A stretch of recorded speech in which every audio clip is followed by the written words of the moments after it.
বড়দের কাজ হচ্ছে বট গাছ। বড় ভাই বড় যারা আছেন ছোটদেরকে বুকে টেনে নেন, ছোটরা যারা আছেন সব রাগ অভিমান ভুলে বড় ভাইকে পিছন থেকে জড়ায় ধরা শুরু করেন। কারণ যেই কারণে, যে কথার কারণে, যে বিষয়ের কারণে আজকে নিজের মায়ের পেটের ভাই বোনদের মধ্যে দ্বিধাদ্বন্দ্ব, দ্বন্দ্ব, এর মধ্যে 80% শয়তানের হাত আছে না নাই? ছোট কথাকেও বড় হিসাবে আপনার সামনে তুলে ধরেছে। আবার কিছু কিছু মানুষ ওয়াসওয়াসিল খান্নাস, আপনার পরিচিত মানুষ আপনার বিপক্ষে, আপনার ভাইকে, ভাইয়ের বিপক্ষে আপনাকে কান পরা দিয়ে আপনাদের ভিতর দূরত্ব এনে দিয়েছে। কথা বলেন ঠিক কিনা?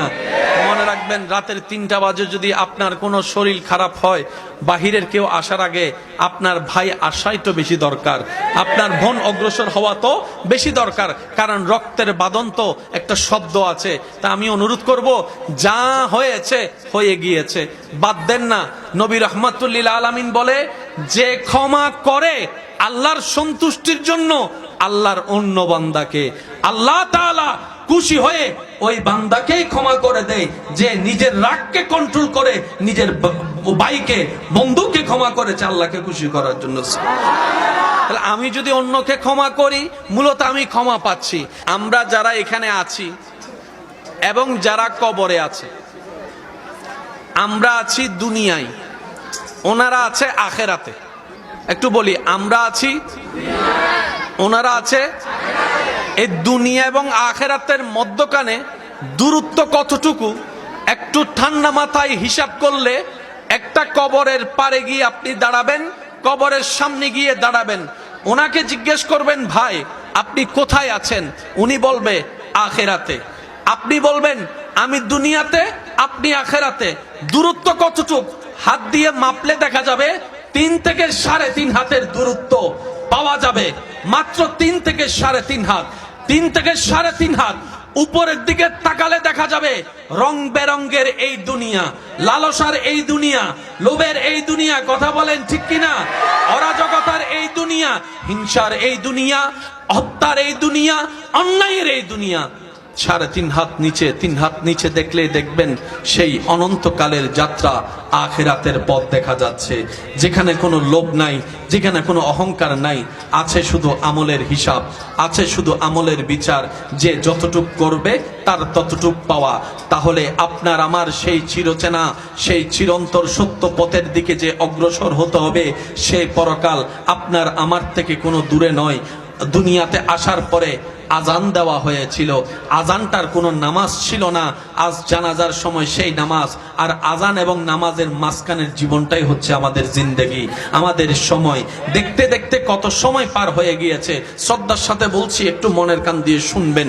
আপনারা, আমরা যখন ছোট ছিলাম তখন বারবার মনে আশা জাগতো, কখন জানি হাই স্কুল উঠব, কখন জানি এসএসসি পাস করব, কখন জানি কলেজের গণ্ডিতে গিয়ে একটু ইন্টারে ভর্তি হয়ে যাব।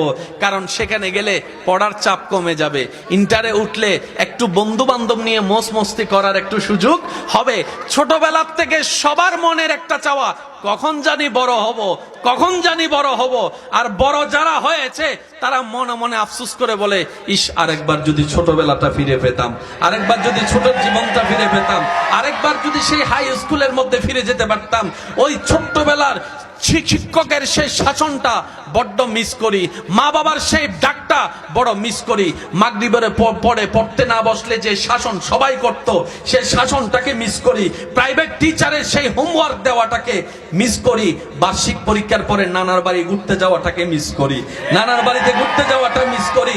ছোট্টবেলায় 2 টাকা পেলে যে আনন্দটা লাগতো, অনেক ভাইয়ের আমার সাথে হয়তো একমত হবেন, এখন 1000 টাকার মধ্যে সেই আনন্দ খুঁজে পাওয়া যায় না, আনন্দ খুঁজে পাওয়া যায় না। হয়তো দামি দামি আইসক্রিম এখন আপনার হাতের নাগালে, কিন্তু সেই 8 আনার দুধ আইসক্রিমের মতো মজা, 2 টাকার দুধ আইসক্রিমের মতো, নারিকেলের আইসক্রিমের মতো মজা এখন আর খুঁজে পাওয়া যায় না। কথা বলেন ঠিক কিনা? আল্লাহু আকবার।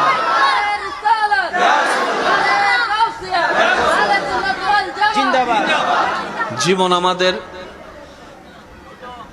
বলেন জীবন আমাদের, সবাই মিলে বলেন জীবন আমাদের। এবার বলেন অতি ছোট, জীবন আমাদের। সুবহানাল্লাহ ওয়ালহামদুলিল্লাহ লা ইলাহা ইল্লাল্লাহ সুবহানাল্লাহ ওয়ালহামদুলিল্লাহ লা ইলাহা ইল্লাল্লাহ। মাশাআল্লাহ, সবাই সবাই সুবহানাল্লাহ ওয়ালহামদুলিল্লাহ লা ইলাহা ইল্লাল্লাহ সুবহানাল্লাহ ওয়ালহামদুলিল্লাহ লা ইলাহা ইল্লাল্লাহ। উচ্চ আওয়াজে একবার বলেন মারহাবা। আমাদের জীবন অতি ছোট, বলেন আমাদের জীবন অতি ছোট।